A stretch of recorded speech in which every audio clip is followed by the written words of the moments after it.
뭉뚱그려서 늘 만나고 있습니다. 이렇게 표현했는데 하루에도 몇 번씩 그 방에 일일이 3당을 찾아다니면서 부탁을 했어요.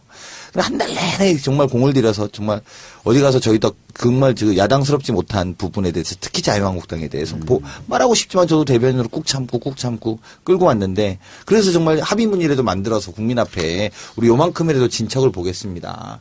그 내용이 어떤 겁니까? 정부조직법, 추경안, 인사청문회 이런 등등 우리의 숙제들이 있잖아요. 국회가 해줘야 되는.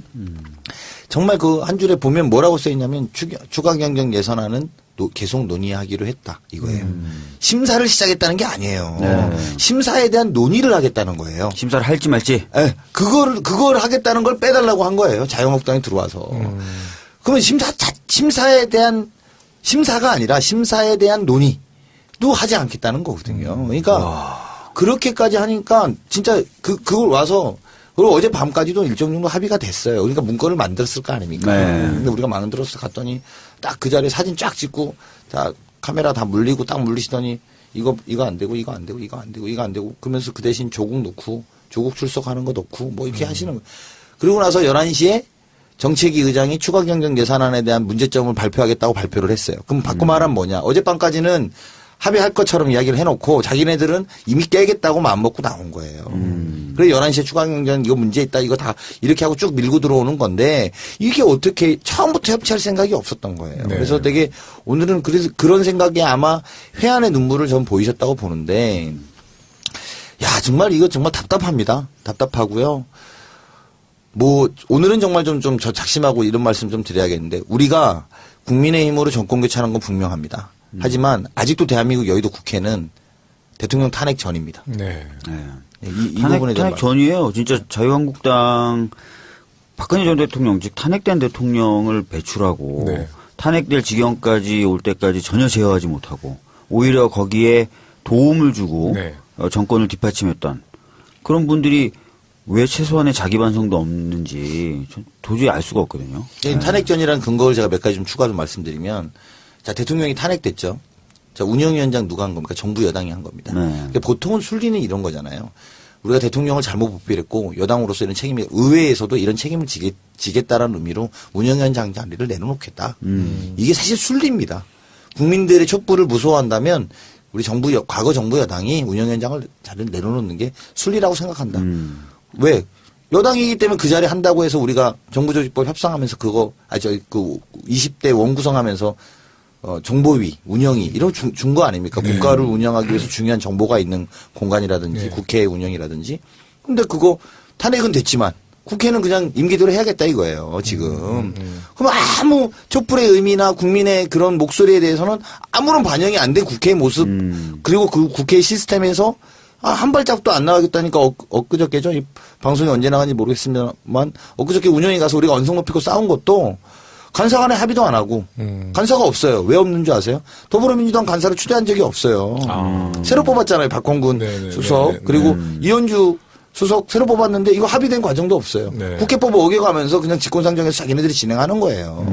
그러면 정말 정권교체 그리고 촛불의 의미 이것들을 좀 용납하고 납득한다면 그러면 그렇게 하시면 안 되는 거잖아요. 네. 그러니까 이게 한 일각에서 정말 어떤 네티즌이 말하는 것처럼 대선불복인 거죠. 그리고 또 아시다시피 제주도에 가가지고 곧 그만두실 것 같다 이거 아니에요 지금 대통령에 대해서 뭐 저 막말한 서울시당 위원장이 아예 논외로 빼놓고 이야기할게요. 그리고 곧 대통령 그만두실 것 같다 이렇게까지 이야기한 거 아닙니까? 홍준표 전 후보가 뭐라고 그랬습니까? 홍준표 후보가 이렇게까지 표현한 거 아닙니까? 주사파당, 주사파 정권, 네. 운동권 주사파 정권이라고까지 표현하는 저 국가모독죄에 왜 안 걸리는지 모르겠어요. 오늘 제가 KBS 토론 가서 그 말했어요. 국가 원수 모독하시는 거라고 지금 그렇게 말해놓고 무슨 협치하는 겁니까? 이렇게 KBS 생방송에서까지 이야기했는데 정말 아주 심각한 상황입니다. 그러니까 자유한국당을 우리는 협치의 대상으로 인정해야 되느냐에서부터 시작해야 될 것 같아요. 아까 박주민 의원님 말씀하셨다시피 지난해만 해도 우리 초선 달고 첫 번째 국정감사 그때 당시 새누리당에서 그 K스포츠 재단이랑 그 미르재단 그 부정과 비리를 막기 위해서 계속적으로 보이콧하면서 맞아요. 국정감사 나오지 않았잖아요. 그리고 우병우 라인을 지키기 위해서 검찰은 계속 최순실과 박근혜를 보호해왔고 네. 정말 그게 엊그저께까지 그렇게 해왔던 그 부역 세력이 과연 우리의 협치의 대상인가? 저는 정말 깊게 한번 고민하고 있어요, 최근에요. 협치 대상으로 인정해야 합니까? 박주민 의원님? 근데 안타까운 게 또 의석을 100석 가지고 계시죠. 네. 이제 그 힘으로 사실 여러 가지 어떤 평가라든지 지탄, 네. 비난 이런 것을 불구하고 계속 이제 어떻게 보면은 본인들이 원하는 바를 계속 하고 계신 건데, 참 답답합니다. 이번 우리가 이제 9월쯤에 이제 또 국정감사 있잖아요. 네. 국정감사 때 아무래도 그 우리가 아직도 못 파헤친 그 부역 세력에 대한 그 실태 상황 관련, 그러니까 상황에 대해서도 우리가 많은 자료 요청을 좀 해야 될 것 같아요. 그러니까 이번 국정감사 때까지는 우리가 여당 의원으로보다는 그 당시에 그 적폐 세력에 대한 모든 그 상황을 낱낱이 국민에게 공개해야 될 필요가 있을 것 같아요. 어떻게 보세요? 아니, 그러니까 이런 거, 제가 오늘도 그 토론에서 그런 이야기 했는데, 그 한나라당이 통과시켜준, 죄송합니다. 또 한나라당이라네. 한나라당. 새누리당도 아니고 그 전에인데. 아니, 진짜 아니, 저는 뭐 행태가 달라진 게 없는 것 같아요. 이름만 바꿨어. 조원진 있잖아요. 이름만 조원진 바꿨어. 제명당했죠? 한나라당에서. 예? 새누리당. 새누리당. 거기서 출당시켰어요. 맞아. 새누리당. 근데 그 한국당, 뭐 공식적 명칭이 한국당이니까 한국당에서 인사청문회 관련해서 통과시켜준 분이 누구누군지 혹시 기억나세요? 이번에? 우리 지금. 아무도 없죠? 아니, 있어요? 현역 의원들. 현역 의원들은 이제 몇 번 통과시켰죠. 뭐 김무겸 의원. 그거 빼고. 그건 빼고. 뭐 관례. 기재부. 직전 정권에 계셨던 분에 기재부장. 대해서만 통과시킨 그렇죠. 거예요. 경제부장. 냉정하게 말하면. 그 나머지는 전부 다 반대입니다, 지금. 네. 그러니까 이성적 토론이 아니에요, 이게. 그러니까 물론 뭐 그분이 훌륭한 업적이 있고 나름대로 기재부에 대한 정통 관료 출신이니까 뭐 그런 지점도 저는 뭐 있을 거라고 보지만 또 한쪽으로 보면 지난 정부에 있었는데 본인들이 자기 부정할 수 없잖아요. 그러니까 최소한의 자기 부정만 피하고 나머지는 다 부정하겠다는 거거든요. 그러니까 그렇게까지 해놓고 그리고 또 요즘에는 또 표현들이 좀 달라져요. 저는 뭐냐면 일단 비행기는 좀 띄워놓고 이게 뭐 시트가 문제다 뭐가 문제다 이렇게 할 수 있는데 지금 비행기를 못 뜨게 하고 있는 거잖아요. 문재인호라는 비행기가 지금 다 타이어 빼고 뭐 예를 들면 못 나간다 이렇게 하면 새로운 대한민국에 대해서 우리가 보여줄 수가 없습니다. 그래서 저 한번 생각해 보실래요? 추경 제가 뭐 그런 이야기 했습니다만 추경 왜 해야 되냐 여러 가지 이유가 있는데 한 가지만 말씀드리면 지금 우리 대한민국이 현재 올해 연말까지의 국가 정부 예산은 박근혜 정부 예산을 쓰고 있는 거잖아요. 그렇죠. 작년에 한 박근혜 정부에서 올렸던 예산을 갖고 지금 쓰고 있는 것 아닙니까? 그렇죠. 그러면 새로운 대한민국을 보여줄 수 있는 우리 일자리, 공약 이런 것들은 언제 반영합니까? 그렇죠. 그럼 내년에 반영하게 되는 거잖아요. 순리대로 하면. 물론 제가 지금 객관적으로 추경이 필요한 모든 이유들을 지금 빼고 말씀드리는 거예요. 정치적인 측면에서만 보더라도 이렇게 하면 우리는 보여드릴 수가 없어요. 당연히 추경을 통과시켜 줘야 되는 것이에요. 그게 정권 교체의 의미이고 그러니까 그 뭐 일자리가 필요하고 지금 상황이 시급하고 이런 문제 지금 빼고 제가 말씀드리는 거예요. 정치적인 의미로만 봐도 그것 자체를 못하게 하는 거예요. 그냥 박근혜 정부를 계속 끌고 나가고 있는 거예요. 의회에서. 적어도 본인들이 양심이 있으면 국회 운영위원회라든지 추경이라든지 일단 통과시켜서 그래서 한번 해봐라 그래 니네가 그렇게 해서 국민들의 선택 받았으니까 그리고 우리가 비판하겠다 말이죠. 그렇게 하면 우리가 그거에 대해서 야당의 귀를 또 기울일 건 기울이고 토론할 건 토론하면서 가야 되는데 아예 원천적으로 예를 들면 추경이 통과 안 되면 우리가 한 12월 달까지 그냥 박근혜 정부 예산을 집행하는 문재인 정부를 보는 거예요. 그 말씀도 굉장히 잘 해주신 것 같아요. 박근혜 정부를 계속 끌고 가고 있다. 특히 국회에서는. 네. 그 여당 원내대변인 하시다 보면 이제 원내 지도부와도 계속 소통할 거고 청와대와도 지금 소통이 좀 원활히 이루어지고 있나요? 네, 아주 긴밀하게 하고 있죠. 이게 이제 늘 뭐라고 할까요? 뭐 어떤 기자분들이 저한테 존재감이 너무 없는 거 아니에요?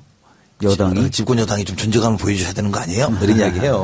그 제가 웃으면서 존재감 보여주면은 또 당청 간에 또 불협화음 또 이런 거 쓰려고 그러지 이렇게 이야기 하거든요. 그러니까 무슨 말이냐면 이 태평 시대의 성군이라고 조용하게 성군이라고 집권 여당이 잘하고 있는 것은 조용할 때 제일 잘하는 거예요, 사실은. 그러니까 그건 또 어떻게 하면 또 조용해지냐? 충분하게 커뮤니케이션하고 소통하면 조용해지죠. 그렇죠. 밖에서 떠들 필요가 제 없잖아. 의견들이 다 반영되는데 저뿐만이 아니라 하다못해 원내대변인을 하는 저희 뭐 미간말직을 하는 저도 그런데 대표나 수석은 말할 것도 없고 상시적으로 소통하고 커뮤니케이션하고 있다는 거 우리 서당캐에 보고 드립니다. 네, 감사합니다. 지금 이제 그 제1야당 우리 한국당 이야기는 뭐 어느 정도 이야기 된 것 같은데 국민의당 같은 경우는 어떻습니까? 국민의당 같은 경우에서는 광주에서 현장 비상대책위원회 회의를 소집을 했었잖아요. 네. 그때는 호남 민심 앞에서는 우리 더불어민주당 정부를 위해서 뭐 협조할 거는 뭐 최대한 협조하겠다 이렇게 그 비대위원장이 말씀하셨거든요. 네. 근데 실제로 협조 많이 합니까? 아니 근데 왜 그렇게 거기 가서 그렇게 말씀하셨다고 생각하세요? 호남 민심. 호남 지역 지지율이 99%. 진짜로 뭐 8, 90%가 되는 거잖아요. 거기 가서 우리 그렇게 안 할 거다. 국민의당 존립이 흔들릴 정도로 지금 호남에서 민주당이 치고 와 있는 상태잖아요. 네. 근데 중요한 건 그런 민심을 가지고 국회에 오셔서 말씀해 주셔야 되거든요. 그렇죠. 근데 실제로는 그렇게 협조를 안 해요?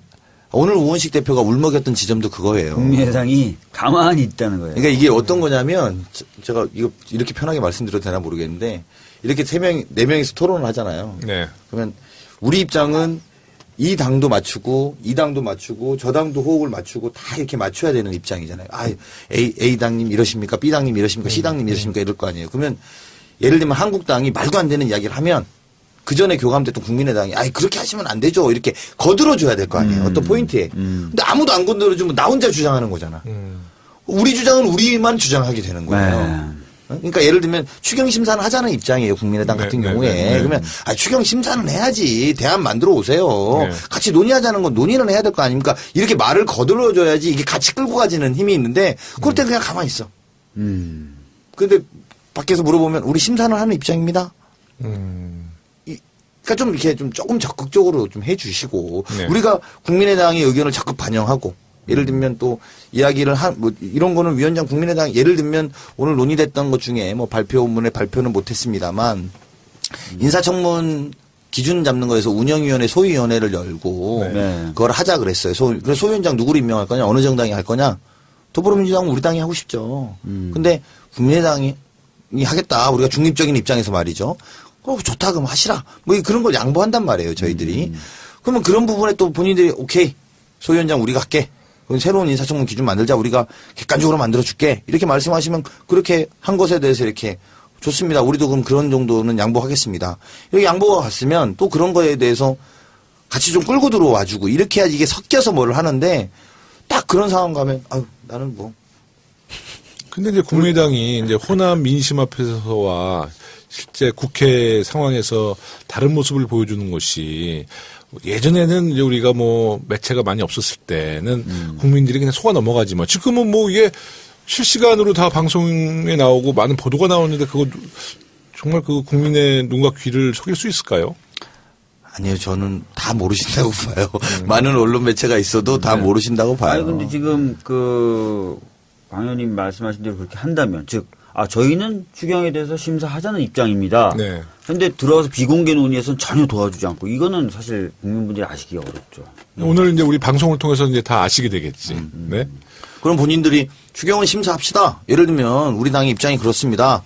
그럼 민주당도 하자는 입장이고 네. 국민의당도 하자는 입장이잖아요. 그러면 아니 한국당도 말이야 들어와서 하셔야지 할 거는 이렇게 좀 중재적인 입장이라고 할까요? 적어도 대결사. 여당이 아니더라도 중재적인 입장에서 편들어줄 건 편들어줄 거 또 뭘 할 거야?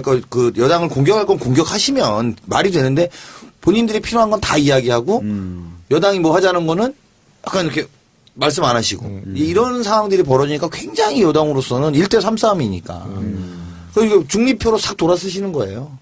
왜 그렇게 되면 어렵죠 저희가. 그러니까 준여당이라는 평가와 더불어민주당의 이중대라는 평가. 근데 그런 평가를 받고 있는 게 국민의당이니까 사실 좀 처세하기가 굉장히 어렵긴 어렵지. 네?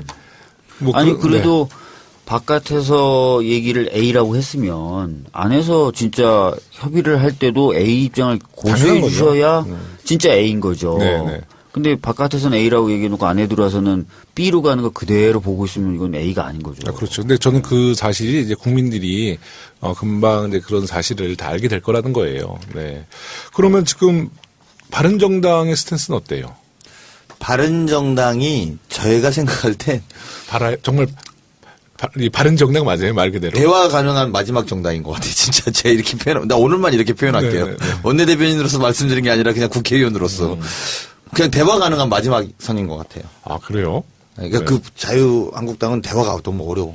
네. 근데 바른정당은 그래도 가령 예를 들면 지금 추경 같은 경우에는 국가재정법상에 맞지 않다 네, 이런 네. 주장을 하시면서 그럼 이 기준을 바꾸자 아예. 네. 이게 바른정당 논의를 끌고 가는 방식이에요. 뭐 아시겠습니다만 주호영 대표가 또 판사 출신이고 이러니까 네, 네. 뭐 그렇고 뭐 논의할 수 있겠죠. 네. 근데 이걸 또 자유한국당이 어떻게 받는 줄 아세요? 어떻게 받아요? 자유한국당이 그걸 어떻게 받냐면 그러면 국가재정법의 새로운 버전을 만들어 갖고 오면 추경을 통과시켜 주겠다는데 어떻게 하실 겁니까? 강 대변인님 이렇게 하고 연락이 와요. 기자가. 그럼 무슨 말이냐면 국가재정법을 통과시키면 또 딜레이 되잖아요. 네. 그걸 바꿔갖고 우리 보고 만들어갖고 갖고 오라는 거야. 우린 시급해갖고 이걸 빨리 통과시켜달라고 하는데 그래서 제가 오늘 답변을 일단 통과시켜주고 그 논의는 또 합시다. 그러면 그럴 수 있잖아요. 이게 그리고 박근혜 정부 때 일자리 추경 기억 안 나세요? 다 했잖아요. 다 했죠. 네. 다 했는데 우리가 100번 양보하겠다 이거야. 100번 양보해서 그러면 추경은 통과시켜주고 이번에 급하니까 그리고 이번 정부도 일할 수 있게는 해주셔야 되니까 네, 박근혜 정부의 재정 상태를 끌고 가면서 우리가 할 수는 없잖아요. 그러니까 그럼 추경은 좀 통과시켜주고 그 논의도 하자 이거야 저희가. 근데 그건 또 아니라는 거야. 또 이거 같이 와서 해달라고 하니까 이게 참 난감합니다. 이번 문재인 정부의 그 추경은 사실 우리 그 더불어민주당에서도 굉장히 그 추경에 대해서 그 요구하는 것이 많지만 실제로 국민들이 굉장히 기대하고 있거든요. 네. 네, 경찰관, 소방관, 우체부 또 청년들. 그래서 사실 많은 국민들이 이번 추경은 빠른 시에 통과돼서 정말 일자리 고용 창출이 좀 되었으면 하는 바람이 많은데 최근 국민들 여론을 또 이렇게 잘 추이를 보면은요, 여당인 더불어민주당이 그 자유한국당이 너무 끌려다닌다. 이제는 좀 강경한 입장으로 좀 전환해야 되는 거 아닌가 또 이런 여론도 많아요. 우리 박주민 의원님 그런 얘기 저도 정말 많이 듣거든요. 들으시죠? 네. 근데 이제 답답한 거죠. 의회 내에서 강경한 입장으로 이제 여당이 돌아서도 쓸 수 있는 카드가 많지 않잖아요. 네. 뭐 예를 들어 저쪽에서 지금 엄청나게 받고 싶어하는 법안이 있다거나 네. 또는 저쪽에서 핵심적으로 미는 사업이 있어서 거기에 관련된 예산을 저희가 배려해 주거나 이런 식이 돼야 거래들을 하고 아니면은 뭐 이야기를 할 수 있는데 저쪽은 뭐 그런 거 전혀 없이 거절, 반대 이렇게 나오고 있으니까 네. 사실 쓸 수 있는 카드가 만만치 않은 것 같아요. 원래 좀 강성이죠, 우리. 저 강씨죠. 네. 성이 강해요. 강성. 성이 강해요. 그냥 성질대로 해, 그냥. 나 성질대로. 성질대로 해. 진짜. 나 진짜 오늘 이런 것 같아요. 네.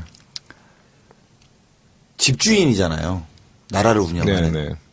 그러니까 이게 또 정말 승질 같아서는 정말 네, 네. 몇 번을 그냥 진짜 어떻게 하고 싶은데 네. 그렇게 못하는 거예요. 네. 그리고 아까 우리 박규민 의원도 말씀하셨습니다만 결국은 파행으로 안 만들려면 네. 모든 합의를 끌어내려면 최대한 우리가 노력을 하는 수밖에 없는 현실적인 어떤 답답함이 있어요. 네. 그래서 제가 말씀드렸잖아요. 얼마 전까지 야당하던 눈으로 자분자분 다 할 수 있다고. 좀 이것도 말이 안 되고 이것도 말이 안 된다고 다 설명해 줄 수 있는 상대인데 그래도 저 사람이 같이 서명을 해야지 이게 합의문이 만들어지는 거고 그래야 뭔가가 돌아가고 그래야 사실은 문재인 정부가 뭔가를 할 수 있으니까 저희로서도 참 답답합니다. 근데 오늘 의총에서 우은식 원내대표 그 이야기를 들어보면 앞으로는 조금 강경 대응으로 좀 그 접근하겠다는 발언을 좀 전 그렇게 받아들였는데 우리 지도부의 의지는 네. 강경 대응 표현보다도 이제는 이게 한 달 지나니까 우리도 이제 이 여당 돼서 한 달 정도 지나니까 이제 분리 대응해야 되겠다. 분리 대응. 그러니까 정확한 표현은 분리 대응하는 게 맞죠. 전략적 대응. 그러니까 분리 대응. 그러니까 뭐 강경 대응이라는 표현하면 또 이제 이게 강대강 구조로밖에 안 되는 네, 거야. 네, 그러니까 네. 분리 대응을 해서 이거 아까 예를 들면 우리가 국민의당 이야기했잖아요. 적극적으로 좀 해주십시오. 이렇게 좀 딱 땡길 건 좀 땡기고 그리고 안 되는 건 지탄할 건 딱 지탄하는 그 어떤 분리 대응의 모습을 좀 가면서 국민들의 더 많은 여론들을 얻어내는 수밖에 없겠다. 그리고 정말 진짜 좀 말씀드리고 싶은 계속 똑같은 이야기 할 수도 있는데 대한민국이 새롭게 바뀌지 않았다는 거예요. 아직도 국회는 박근혜 정부를 끌고 가고 있는 주도 세력이 3분의 1 이상. 그러니까 대한민국은 새롭게 바뀌어가는데 국회가 안 바뀌고 있는 거지, 국회가. 그러니까 대한민국을 바뀌기 위해서 국회를 이제 바꿔야죠. 이제 또 바꿔야 되는 순서까지 와 있다. 네. 이제 이런 생각까지 와 있다. 국민만 바라보고 가면 결국은 우리가 지금 바꾸려 하는 이 세상 뭐 만들 수 있다고 보고요. 박주민 의원님 오늘 그 네. 법사위에서 네네. 그 자진 사퇴한 그 안경원 전 후보자의 아들 네. 문제를 가지고 야당 의원들이 서울대와 서울시 교육청에 대한 감사 요구 안건을 상정하려다가 약간의 충돌이 있었습니까? 뭐 사실은 갑자기 이제 전에 이제 논의와 사전의 조율, 보통 안건 관련돼서는 간사들 간에 그 논의를 하잖아요, 사전에. 네. 그거 없이 이제 갑자기 의사진행 발언을 하면서 그 안건을 네. 좀 상정해 줬으면 좋겠다라고 얘기를 해서 네. 가장 먼저 박지원 전 대표님이 나가시더라고요. 그냥 나가겠습니다 하고. 그 다음에 당연히 뭐 저희 민주당 다 나갔죠. 그러면 그렇게 뭐 고성이 오고 네, 가고 그냥 나갔어요. 들을 필요 없다. 예, 나가면서 저희들이 했던 말이, 아유, 신라시대 일도 좀 다시 파헤치시죠. 뭐 이런 식의 얘기를 하면서 나갔어요. 아니, 오늘 본회의에서도 그 5분 발언에서 자유한국당 몇 분 의원들은 뭐 문제 제기를 하더라고요. 근데 굉장히 설득력 없는 이야기. 예. 오히려 그런 이야기 할 때 자기들의 반성이 먼저 좀, 우선돼야 되는데, 자기들의 반성 얘기는 정말 이럴 때 쓰는 말이 이제 후한무치. 네? 좀 너무 번번해. 너무 번번한 분들이 많으세요. 그 검찰 개혁을 진행한 데 있어서도 그 법사위 야당 의원들의 발목 잡기가 좀 더 심해질 수도 있죠. 뭐 아무래도 이제 법안이 다 법사위로 오잖아요. 네. 근데 여전히 김진태 의원을 비롯한 그 의원님들이 그대로 계시고. 네. 그래서 아마 굉장히 곳곳에서 뭐 추경뿐만 아니라 법안 관련돼서도 위한 반대를 많이 하실 거로 보여집니다. 예. 근데 검찰개혁, 사실 이 문재인 정부에서 반드시 검찰개혁 해내야 되는데, 네. 그 저항이 지금 그 검찰 내부에서도 상당히 저항이 있다고 봐야죠. 글쎄, 아직까지 정확한 전모가 드러나지 않아서, 네. 뭐, 그렇다, 뭐, 아니다, 이렇게 말을 하기는 어려운데, 의혹이 가는 부분들은 좀 있어요. 있죠. 예. 그러니까 우선 우리 법무부 장관 빨리 이제 임명되고, 검찰총장 임명되면 조금 이제, 질서가 정리가 되겠죠. 네, 그럼요. 네. 원래 이제 법무부 장관의 제청으로 대통령이 검사장들을 임명하게 돼 있거든요. 네, 그러니까 법무부 장관이 개혁적인 성향 그리고 의지가 있는 분으로 딱 앉으면 네. 그분을 중심으로 인사가 진행이 될 겁니다. 네. 그러니까 자유한국당의 목표는 뭐 국민의 삶이 어떻게 되든 상관없고 문재인 정부의 발목만 잡겠다. 뭐 그런 식으로 좀 풀이 되거든요. 자유한국당의 이런 태도에 대해서 우리 강훈식 의원님 그 따끔한 일침. 어제 운영위에서 네. 문자 주고받은 거 봤잖아요. 네. 오늘은 조국 조지는 날. 조지는 날. 이게 뭐예요? 이게 뭐 안건도 없이 그냥 조국 조지는 날. 네. 뭐 닭 잡는 날이야. 네?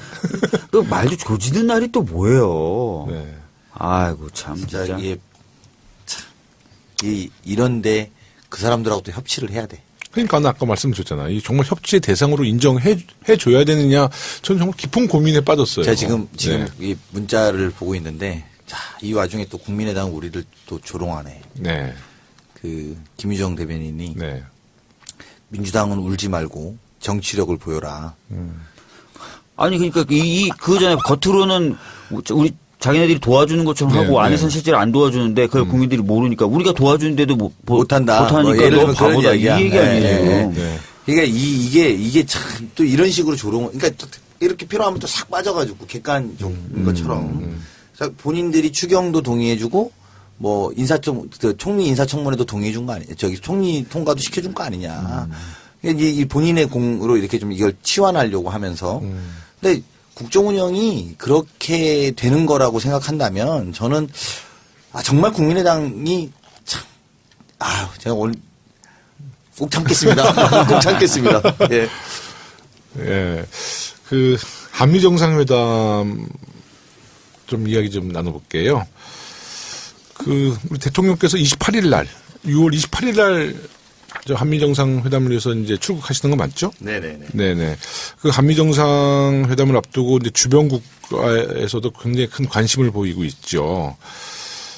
그런데 이제 최근에 이제 문정인 특보께서 워싱턴에서 이제 발언을 한 것을 문제 삼아서 국내 언론들과 보수 정당들이 굉장히 공격을 하고 있어요. 네. 네, 어떻게 보세요? 아니 미국에서는 아무렇게 생각 안 해요. 우리만 그래. 우리 국내 언론만. 아니 제가 정말 미국에 이제 아는 지인을 전화했더니 전혀 뭐 보도 자체가 안 되고 있다는 거예요. 근데 내가 이것도 네. 잠깐만 먼저 여기서 또 한번 짚고 넘어가야 돼.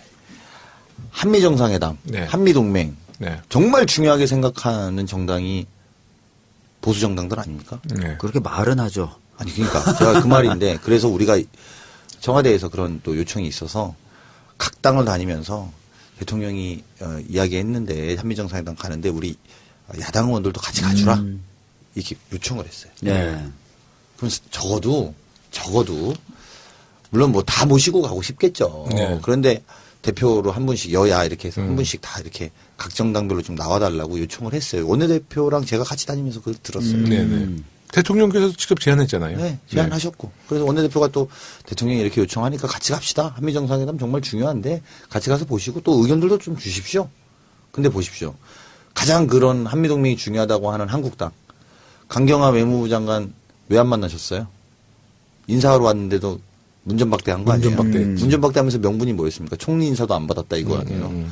아, 그건 진짜 그것도 어떻게 권위적인 정당이에요. 총리 인사도 안 받았는데 내가 외무부 장관 인사 받겠느냐 이런 건가? 하여튼 그렇게 말하고 그다음에 우리 한미동맹 중요하니까 좀 같이 갑시다. 안 가? 그 말로는 중요하다고 하는데 그게 국내 정치용으로만 그러니까요. 중요하다고 말씀하시는 거고 네. 실천적으로 정말 중요하다고 하면 같이 가서 그럼요. 그리고 거기 가서 이야기하면 되잖아. 이건 아닌 것 같다. 좀 이렇게 좀 예금 들면 우리 김영호 의원님 더 잘 아시지만 사드 문제도 본인들 이야기하시라 이거 아니에요. 그러니까요. 대통령의 그런 자신감이 있는 국정 운영에 당연하죠. 뭐 본인들도 주장하고 말이죠. 저는 이제 일단 이거 좀 지적하고 싶고 두 번째는 이 문정인 특보 네. 다음에 나온 게 뭐죠? 우리 CBS 인터뷰였습니다. 대통령 인터뷰. 근데 이거를 저는 한편에 뭐라고 할까요? 이 타임즈지가 말한 협상가. 네고시에이터의 드라마가 시작되고 있는 거다. 근데 그런 맥락에서 보면 문정인은 박지원 대표가 그런 면에서 정말 딱 한 칼이 있으신 거야. 예고편엔 봤다. 아주 훌륭한 타이밍이다. 내가 내용은 맞고 타이밍은 틀리다 그랬는데, 그래서 내가 번복한다. 내용도 맞고 타이밍도 좋다. 이렇게 말씀하셨거든요. 그러니까 이게 소위 말하는 어떤 국제 무대에서 협상을 이끌어본 사람들의 공통점인 거예요. 그러니까 그리고 또 하나는 문정인 특보의 이야기에 대해서 국내 보수 언론들은 그렇게 막 하지만 또 물론 지금은 또 조용해졌어. 며칠 사이에. 근데 또 미국에선 반응이 없고. 근데 이게 제가 볼 때는 청와대는 이 문제를 굉장히 드라마로 잘 그려나가고 있고 이 근거로는 원내대표 인사 왔을 때 제가 그 강경화 장관의 이야기를 잠깐 들었어요. 강경화 장관은 직접 전화하시더만요. 네. 이쪽 그 해당되는 그 파트너들 있잖아요. 그래서 뭐 누구랑 내가 어제 전화를 통화했고 잘 준비해서 딱 대통령님이 도착하시면 여기서부터 여기까지가 딱 그림처럼 나오게 준비하고 있다. 이런 요지로 말씀을 쭉 하시더라고요. 그래서 뭐 누구 뭐 A 뭐 보좌관 뭐 B 뭐 이거 다 직접 전화하시더라고요. 근데 과거에 외무부 장관이 그런 거 들어보신 적 없잖아요. 없죠. 그러니까 외무부 장관이 대충 밤낮 시간 맞춰갖고 누구랑 통화 연결하라고 통화 연결되면 몇 마디 하고 그렇죠. 이게 아닌 거예요. 굉장히 실무적 모드로 중요할 때 바지 찾으러 가잖아요. 백화점에 바지 수석. 근데 직접 본인이 전화하고 직접 이야기하고 리턴콜 없으면 본인이 또 하고 이런 커뮤니케이션을 해서 굉장히 밀도 있는 것이 전 될 거라고 예측을 하고요. 그런 과정에서 CBS 인터뷰는 대통령이 미국사에 직접적인 환기와 메시지를 준 거예요. 그중에서도 메시지가 이런 것들이잖아요. 가령 트럼프와 나 생각이 별로 다르지 않다. 그게 협상과는 아주 중요한 거예요. 너랑 나랑 다르다 그러면 이 협상이 빠그러지잖아요. 너랑 나랑 생각이 같아. 일단 이렇게 말해놓고 야 우리 생각은 이래. 내용상에는 약간 차이가 있을 수 있다. 그렇지. 아니 그러면서 조금씩 튜닝하고 북한을 바라보는 관점. 그리고 거기 인터뷰에도 그런 대목들이 나옵니다만 북한하고 대화가 저렇게 그런 나라랑 대화가 되겠느냐 CBS 앵커가 물어요. 네. 그래서 대통령이 뭐라고 답변하시냐면 우리가 그래서 지금까지 제재하고 유엔을 통해서 모든 수단을 다 했지만 나아진 게 뭐 있냐. 결국은 답은 대화 아니냐. 이게 대화에 대한 필요성을 딱 전제하고 두 번째는 당신과 나온 생각이 같다라고 딱 그림을 그려놓고 자 이제 이야기해 봅시다. 자 대화는 우리의 도구로서 필수적이다. 이게 상정시켜 놓고 너와 나는 입장이 같다. 이제 이래놓고 이 문제를 풀어보는 거거든요. 저는 그래서 네고시에이터의 협상은 시작됐다. 이렇게 생각합니다. 근데 문정인 특보 그 발언을 보면 굉장히 상식적인 발언이거든요. 굉장히 상식적인 이게 발언. 전제 조건이 있었어요. 핵과 미사일 활동을 중단한다면 미국의 전략 자산과 한미 군사 훈련을 뭐 조정 내지 조금 축소할 수 있다. 아니 트럼프도 마찬가지거든요. 아니 북한에 그 핵미사일과 그 핵미사일 실험을 중단하면 그때부터는 대화로 갈 수 있는 거잖아요. 트럼프도 비슷한 취지의 발언을 몇 번 했거든요. 맞아요. 근데 우리 그 보수 언론에서는 그 전제 조건, 그 중단 이 내용을 빼고 그냥 한미 군사 훈련을 축소시킬 수 있다. 이것을 팩트로 지금 자꾸 이용하는 거예요. 그러게요. 그래서 지금 보수 언론도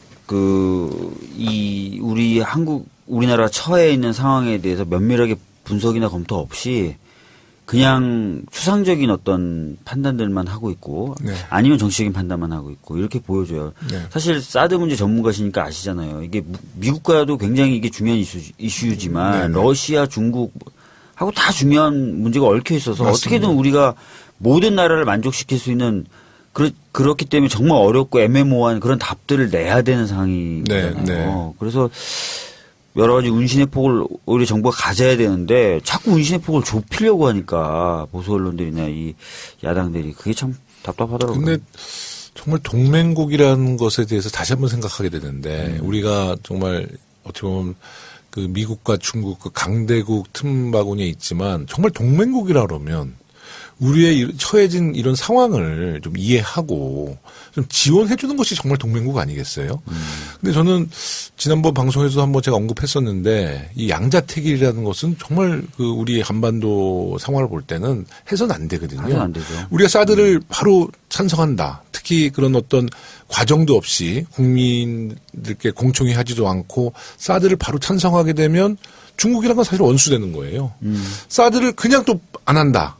그럼 미국과 원수되는 거예요. 오히려 우리 대한민국의 입장에서는 이 사드 문제 갖고 깊은 고민을 하는 것이 당연한 거고 미국과 중국도 이런 우리의 입장을 이해해줘야 된다 보거든요.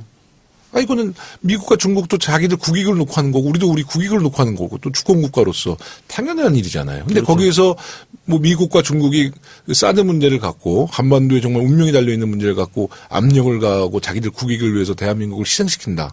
저는 동의할 수 없다는 거예요. 아니, 그냥 저는 약간 그게 또 이해가 안 되는데 이게 분명히 사드 배치는 우리나라를 위해서 배치한다 그랬거든요. 네. 그러면 이제 우리나라가 좀 싫다 그러면 왜 한미동맹이 깨지냐라고 문재인 특보가 얘기했잖아요.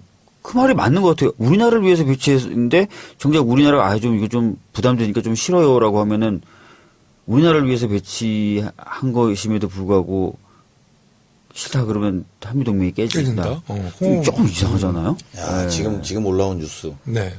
문재인 대통령이 로이터랑도 인터뷰를 했는데. 그거 봤어요, 저도. 그러니까 이제 CBS에서 로이터. 지금 전 세계를 통해서 미국 한미 정상회담을 앞두고 메시지를 주는데 이번에 메시지는 또 중국에다 주셨네요. 네. 시진핑 하고 G20 회의에서 만나서 북한 문제를 논의하기를 희망한다. 네. 그리고 사드 제재 해제 요청할 거다. 그러니까 지금 이제 미국을 만나러 가면서 동시에 중국에도 메시지를 준 거죠.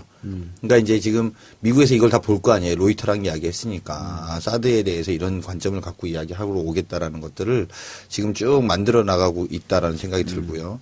그러면서 또 한 가지 북한이 머지않아서 미 본토 타격 가능한 핵 탑재 ICBM을 획득할 거다.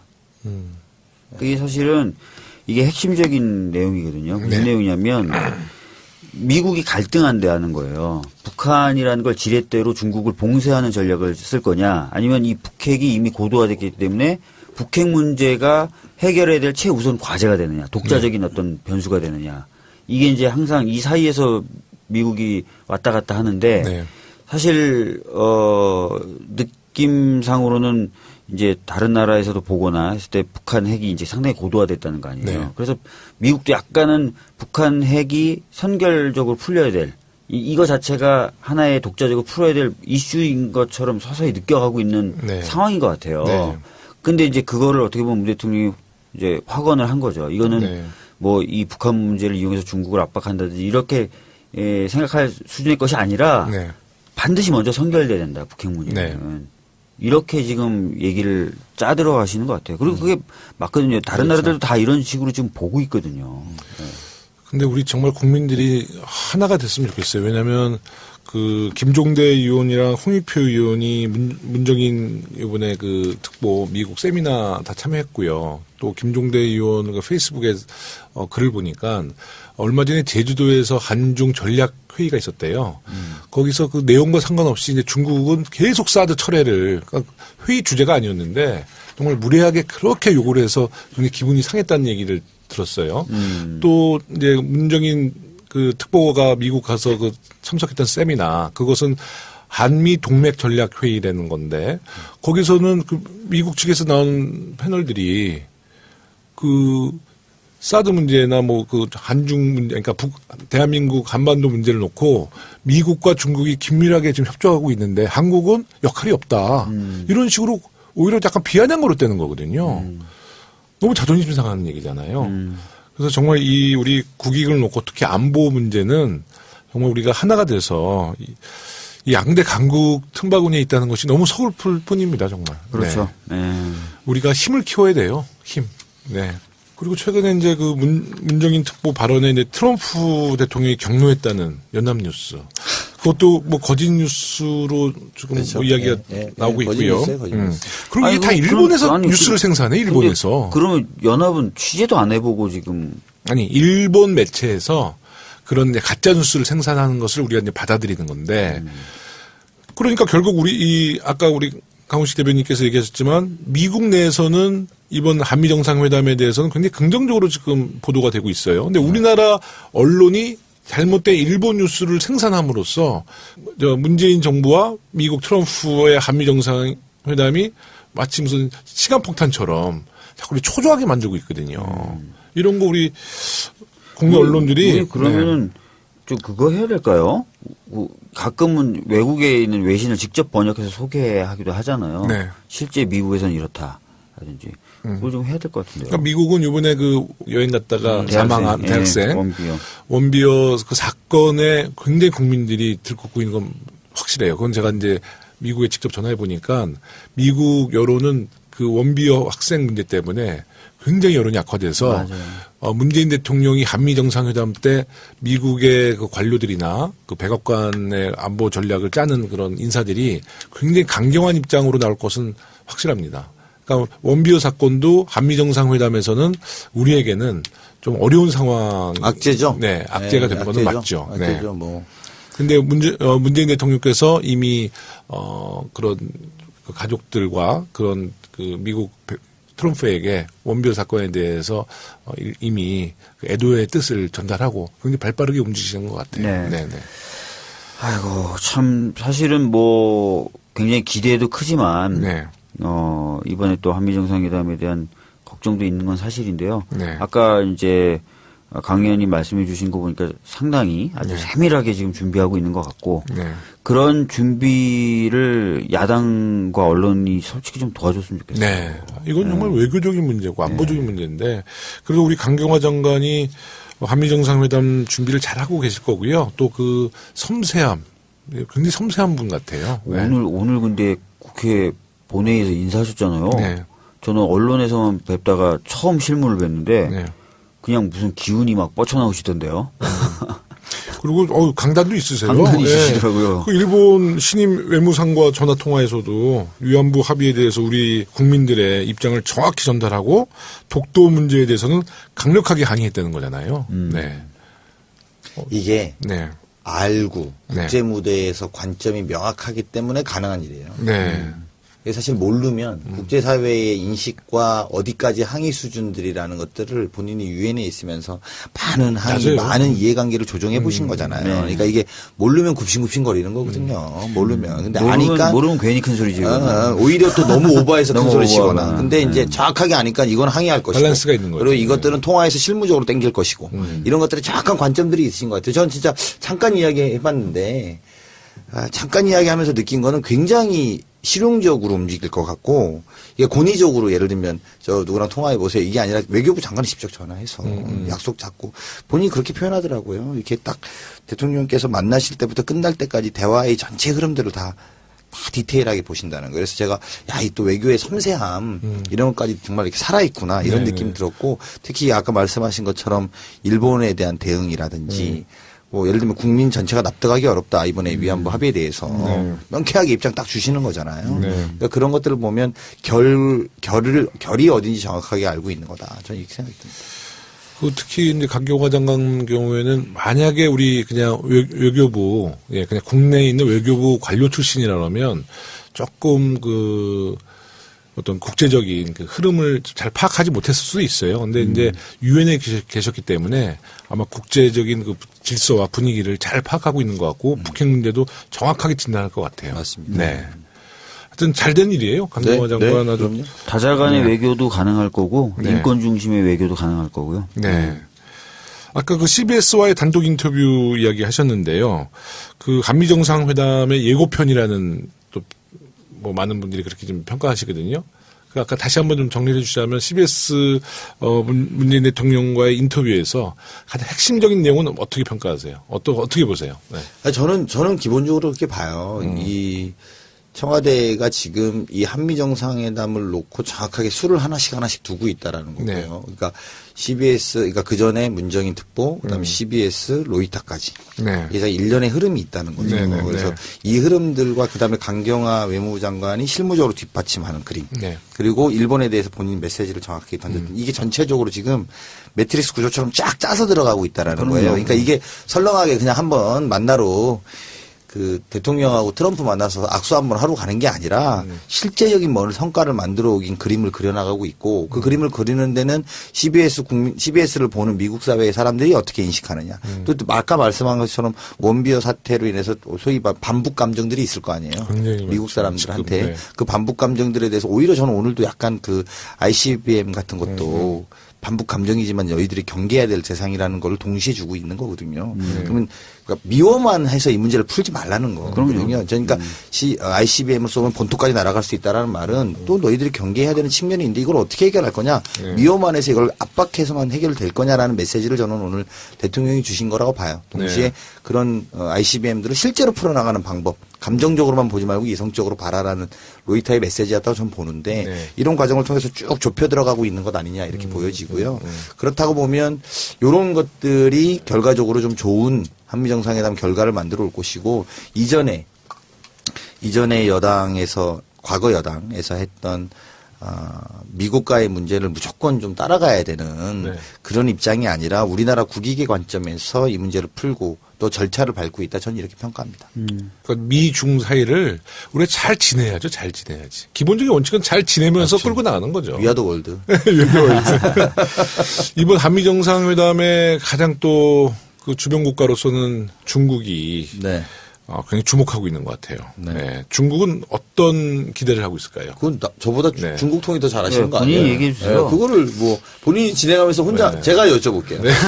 중국은 어떤 기대를 하고 있습니까, 김영호 의원님? 일단 이제 중국의 입장에서 볼 때는 일단 한반도의 평화 정착은 뭐 기본적인 자기들의 이제 기조고 사드 문제에 대해서도 굉장히 주목을 하겠지만 한미 정상회담을 통해서 사드 문제가 해결될 거라고 보지는 않을 거예요, 중국에서도. 네.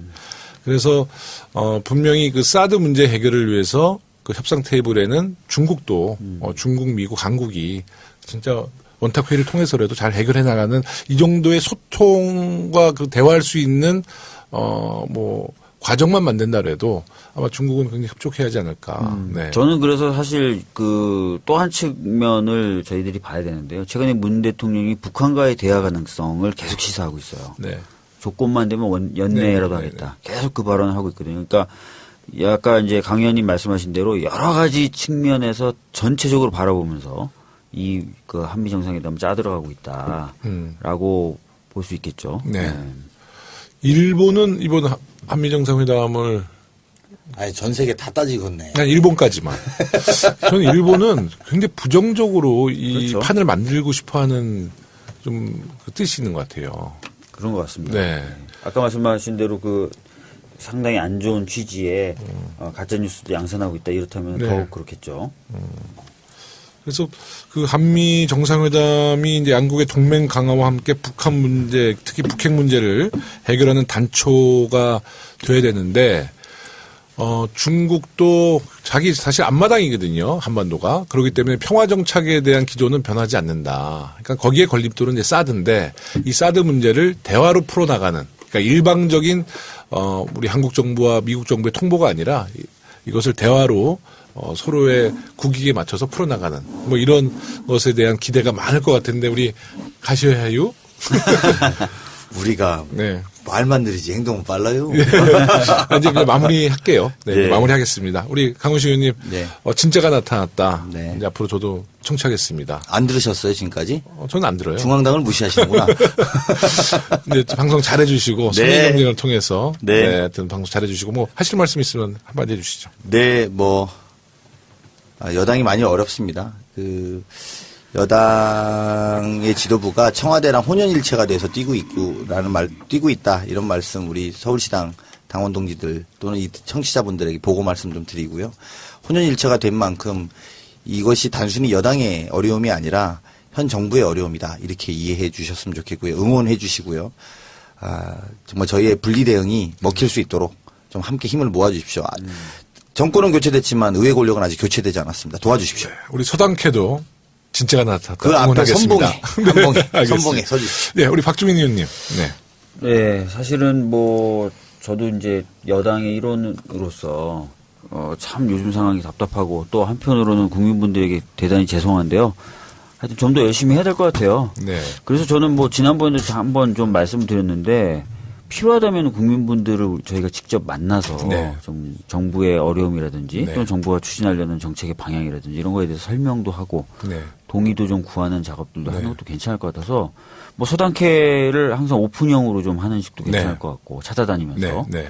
아니면은 유랑단 정책 해설 유랑단 같은 거 좀 좋습니다. 꾸려가지고 좋습니다. 돌면서 추경에 대해서도 설명하고 한미 정상회담의 성과나 이런 거에 대해서도 설명하고 그런 기획들을 좀 네. 계속 고민 네, 지금 하고 있어요. 해줬으면 좋을 것 같아요. 네, 지금 하고 네. 있습니다. 지난번에 그 대선 때 그 꽃탑의 유세단 있었잖아요. 이제 똑같진 않지만 그래서 정말 전국 다니면서 어촌도 가고 농촌도 가서 그런 정책에 대해서도 직접 국민들과 이야기하고요. 노동의 현장도 가서 박주민 의원님 바쁘시래도 꼭 시간 내주셨으면 좋겠습니다. 네. 그럴 때. 이렇게 그 비대위원장이 말씀하셨거든요. 네. 근데 실제로 협조 많이 합니까? 아니, 근데 왜 그렇게 거기 가서 그렇게 말씀하셨다고 생각하세요?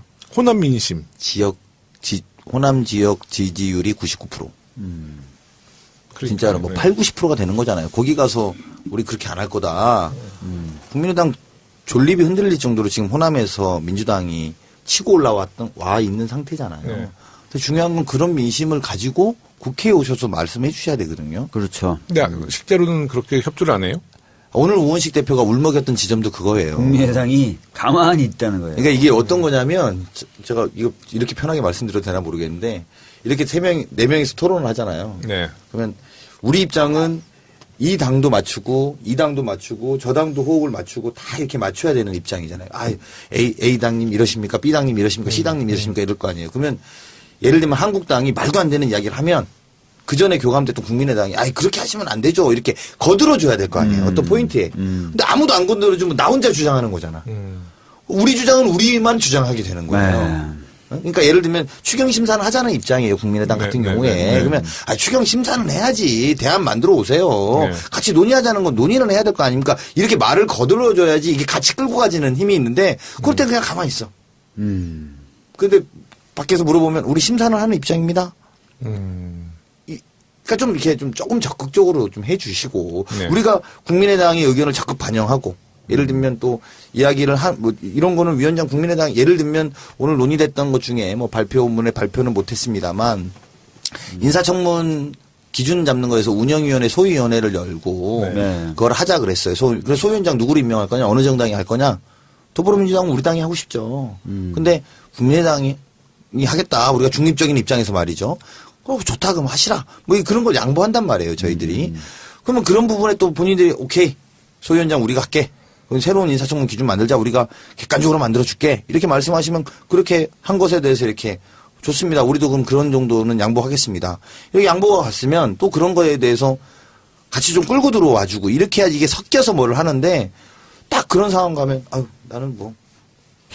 근데 이제 국민의당이 이제 호남 민심 앞에서와 실제 국회 상황에서 다른 모습을 보여주는 것이 예전에는 이제 우리가 뭐 매체가 많이 없었을 때는 국민들이 그냥 속아 넘어가지만 지금은 뭐 이게 실시간으로 다 방송에 나오고 많은 보도가 나오는데 그거 정말 그 국민의 눈과 귀를 속일 수 있을까요? 아니요, 저는 다 모르신다고 봐요. 많은 언론 매체가 있어도 다 모르신다고 봐요. 아니 근데 지금 방 의원님 말씀하신 대로 그렇게 한다면 즉 저희는 추경에 대해서 심사하자는 입장입니다. 네. 근데 들어가서 비공개 논의에서는 전혀 도와주지 않고 이거는 사실 국민분들이 아시기가 어렵죠. 오늘 이제 우리 방송을 통해서 이제 다 아시게 되겠지. 네. 그럼 본인들이 추경은 심사합시다. 예를 들면 우리 당의 입장이 그렇습니다. 그럼 민주당도 하자는 입장이고 네. 국민의당도 하자는 입장이잖아요. 그러면 아니 한국당도 말이야 들어와서 하셔야지 할 거는 이렇게 좀 중재적인 입장이라고 할까요? 적어도 해결사. 여당이 아니더라도 중재적인 입장에서 편들어줄 건 편들어줄 거 또 뭘 할까 그 여당을 공격할 건 공격하시면 말이 되는데 본인들이 필요한 건 다 이야기하고 그 정도 없어요. 네. 국회법 어겨가면서 그냥 직권상정해서 자기네들이 진행하는 거예요. 그러면 정말 정권교체 그리고 촛불의 의미 이것들을 좀 용납하고 납득한다면 그럼 그렇게 하시면 안 되는 거잖아요. 네. 그러니까 이게 한 일각에서 정말 어떤 네티즌이 말하는 것처럼 대선불복인 거죠. 그리고 또 아시다시피 제주도에 가가지고 곧 그만두실 것 같다 이거 아니에요 지금. 대통령에 대해서. 뭐 저 막말한 서울시당 위원장 아예 논외로 빼놓고 이야기할게요. 그리고 곧 대통령 그만두실 것 같다 이렇게까지 이야기한 거 아닙니까? 홍준표 전 후보가 뭐라고 그랬습니까? 홍준표 후보가 이렇게까지 표현한 거 아닙니까? 주사파 당, 주사파 정권, 네. 운동권 주사파 정권이라고까지 표현하는 저 국가모독죄에 왜 안 걸리는지 모르겠어요. 오늘 제가 KBS 토론 가서 그 말했어요. 국가 원수 모독하시는 거라고 지금. 그렇게 말하고 무슨 협치하는 겁니까? 이렇게 KBS 생방송에서까지 이야기했는데 정말 아주 심각한 상황입니다. 그러니까 자유한국당을 우리는 협치의 대상으로 인정해야 되느냐에서부터 시작해야 될 것 같아요. 아까 박주민 의원님 말씀하셨다시피 지난해만 해도 우리 초선 달고 첫 번째 국정감사 그때 당시 새누리당에서 그 K스포츠 재단이랑 그 미르재단 그 부정과 비리를 막기 위해서 계속적으로 보이콧하면서 맞아요. 국정감사 나오지 않았잖아요. 그리고 우병우 라인을 지키기 위해서 검찰은 계속 최순실과 박근혜를 보호해왔고 네. 정말 그게 엊그저께까지 그렇게 해왔던 그 부역 세력이 과연 우리의 협치의 대상인가 저는 정말 깊게 한번 고민하고 있어요 최근에요. 협치 대상으로 인정해야 합니까 박주민 의원님? 근데 안타까운 게 또 의석을 100석 가지고 계시죠. 네. 이제 그 힘으로 사실 여러 가지 어떤 평가라든지 지탄, 네. 비난 이런 것을 불구하고 계속 이제 어떻게 보면은 본인들이 원하는 바를 계속 하고 계신 건데, 참 답답합니다. 이번 우리가 이제 9월쯤에 이제 또 국정감사 있잖아요. 네. 국정감사 때 아무래도 그 우리가 아직도 못 파헤친 그 부역 세력에 대한 그 실태 상황 관련, 그러니까 상황에 대해서도 우리가 많은 자료 요청을 좀 해야 될 것 같아요. 그러니까 이번 국정감사 때까지는 우리가 여당 의원으로보다는 그 당시에 그 적폐 세력에 대한 모든 그 상황을 낱낱이 국민에게 공개해야 될 필요가 있을 것 같아요. 어떻게 보세요? 아니, 그러니까 이런 거 제가 오늘도 그 토론에서 그런 이야기 했는데 그 한나라당이 통과시켜준, 죄송합니다. 한나라당이라네. 한나라당 새누리당도 아니고 그 전에인데. 아니 진짜 저는 뭐 행태가 달라진 게 없는 것 같아요. 이름만 바꿨어. 행태가 조원진 있잖아요. 이름만 조원진 바꿨어. 제명당했죠 한나라당에서. 예? 새누리당. 새누리당이다. 거기서 출당시켰어요. 맞아. 새누리당. 근데 그 한국당, 뭐 공식적인 명칭이 한국당이니까 한국당에서 인사청문회 관련해서 통과시켜준 분이 누구누군지 혹시 기억나세요? 이번에? 우리 지금 아무도 없죠. 아니에요. 아니, 있어요? 현역 의원들. 현역 의원들은 이제 몇 번 통과시켰죠. 뭐 김부겸 의원. 그거 빼고. 그건 빼고. 뭐 관례. 기재부. 직전 정권에 계셨던 분에 기재부장 대해서만 통과시킨 그렇죠. 거예요. 냉정하게 말하면 그 나머지는 전부 다 반대입니다 지금.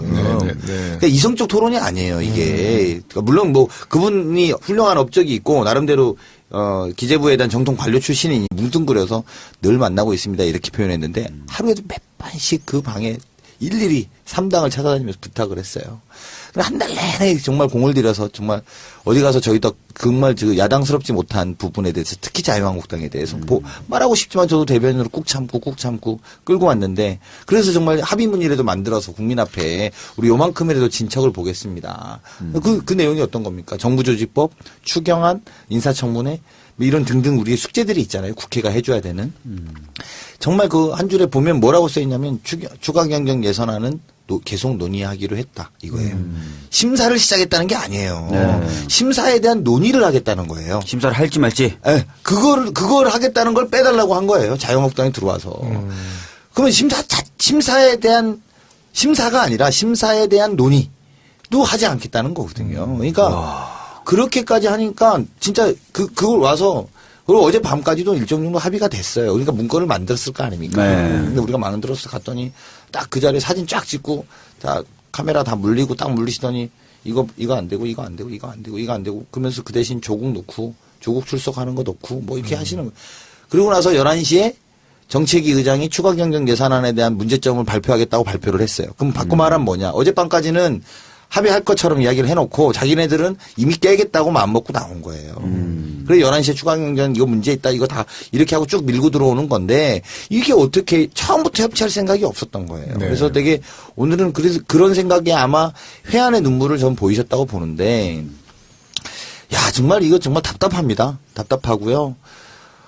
뭐 오늘은 정말 좀 저 작심하고 이런 말씀 좀 드려야겠는데 우리가 국민의힘으로 정권 교체하는 건 분명합니다. 하지만 아직도 대한민국 여의도 국회는 대통령 탄핵 전입니다. 네. 이 부분에 대한 탄핵 전이에요. 진짜 자유한국당 박근혜 전 대통령 즉 탄핵된 대통령을 배출하고 탄핵될 지경까지 올 때까지 전혀 제어하지 못하고 오히려 거기에 도움을 주고 정권을 뒷받침했던 그런 분들이 왜 최소한의 자기 반성도 없는지 도저히 알 수가 없거든요. 탄핵전이라는 근거를 제가 몇 가지 좀 추가 좀 말씀드리면 자 대통령이 탄핵됐죠. 자 운영위원장 누가 한 겁니까? 정부 여당이 한 겁니다. 그러니까 보통은 순리는 이런 거잖아요. 우리가 대통령을 잘못 보필했고 여당으로서 이런 책임이 의회에서도 이런 책임을 지겠다라는 의미로 운영위원장 자리를 내놓겠다. 이게 사실 순리입니다. 국민들의 촛불을 무서워한다면 우리 과거 정부 여당이 운영위원장을 자리를 내놓는 게 순리라고 생각한다. 왜? 여당이기 때문에 그 자리에 한다고 해서 우리가 정부조직법 협상하면서 그 20대 원구성하면서 정보위, 운영위 이런 준 거 아닙니까? 국가를 운영하기 위해서 중요한 정보가 있는 공간이라든지 국회의 운영이라든지. 근데 그거 탄핵은 됐지만 국회는 그냥 임기대로 해야겠다 이거예요, 지금. 그럼 아무 촛불의 의미나 국민의 그런 목소리에 대해서는 아무런 반영이 안 된 국회의 모습 그리고 그 국회 시스템에서 한 발짝도 안 나가겠다니까 엊그저께죠. 이 방송이 언제 나가는지 모르겠습니다만 엊그저께 운영위 가서 우리가 언성 높이고 싸운 것도 간사 간에 합의도 안 하고 간사가 없어요. 왜 없는 줄 아세요? 더불어민주당 간사를 추대한 적이 없어요. 새로 뽑았잖아요. 박홍근 수석 그리고 이현주 수석 새로 뽑았는데 이거 합의된 거 여당이 뭐 하자는 거는 약간 이렇게 말씀 안 하시고 이런 상황들이 벌어지니까 굉장히 여당으로서는 1대3 싸움이니까 그리고 중립표로 싹 돌아서시는 거예요. 왜 그렇게 되면 어렵죠 저희가. 그러니까 준 여당이라는 평가와 더불어민주당의 이중대라는 평가. 근데 그런 평가를 받고 있는 게 국민의당이니까 사실 좀 서세하기가 굉장히 어렵긴 어렵지. 네? 뭐 아니 그래도 바깥에서 얘기를 A라고 했으면 안에서 진짜 협의를 할 때도 A 입장을 고수해 주셔야 진짜 A인 거죠. 네네. 근데 바깥에서는 A라고 얘기해놓고 안에 들어와서는 B로 가는 거 그대로 보고 있으면 이건 A가 아닌 거죠. 그렇죠. 근데 저는 그 사실이 이제 국민들이 금방 이제 그런 사실을 다 알게 될 거라는 거예요. 네.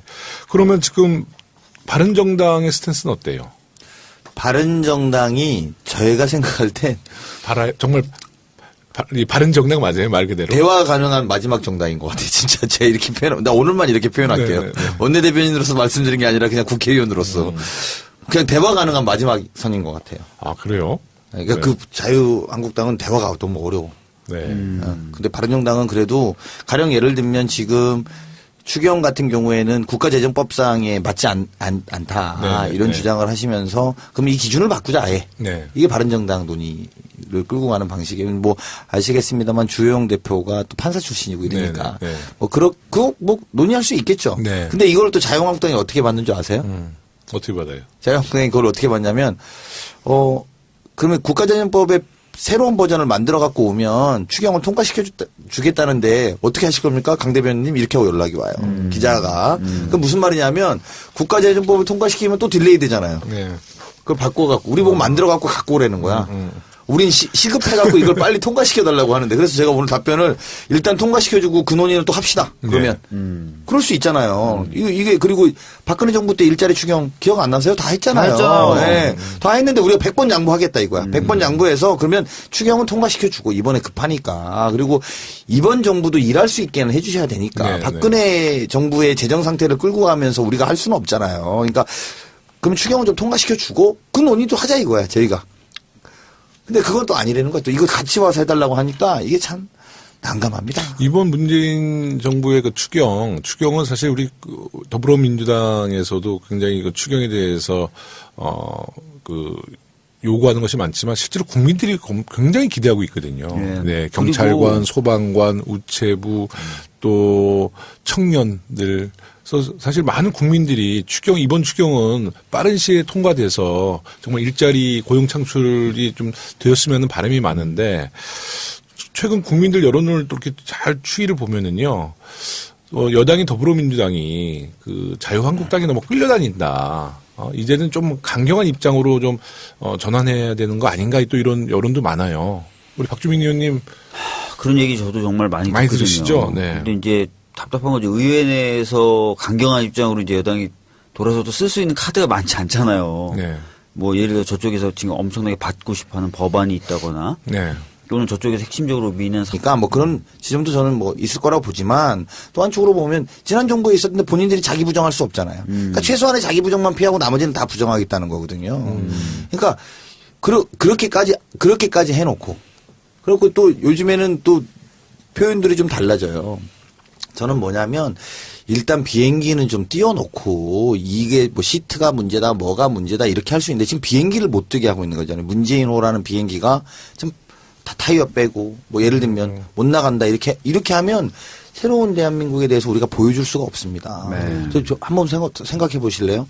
추경 제가 뭐 그런 이야기 했습니다만 추경 왜 해야 되냐 여러 가지 이유가 있는데 한 가지만 말씀드리면 지금 우리 대한민국이 현재 올해 연말까지의 국가 정부 예산은 박근혜 정부 예산을 쓰고 있는 거잖아요. 그렇죠.